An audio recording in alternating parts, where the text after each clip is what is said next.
দেখুন বন্ধুরা, সমুদ্রের নিচে কত সুন্দর মনোমুগ্ধকর পরিবেশ। বড় বড় লবস্টার আর ছোট ছোট মাছ, যেগুলো দেখতে খুবই সুন্দর লাগে।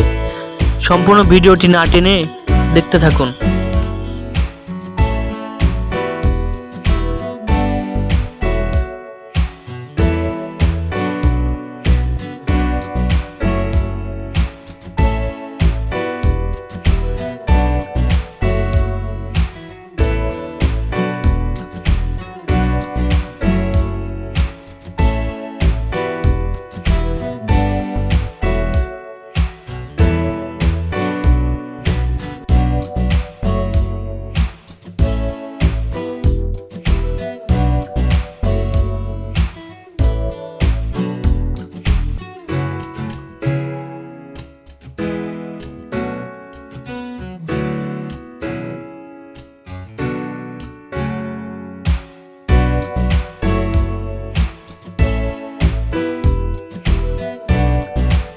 ভিডিওটি ভালো লেগে থাকলে অবশ্যই লাইক দিবেন আর সাবস্ক্রাইব করতে ভুলবেন না কিন্তু।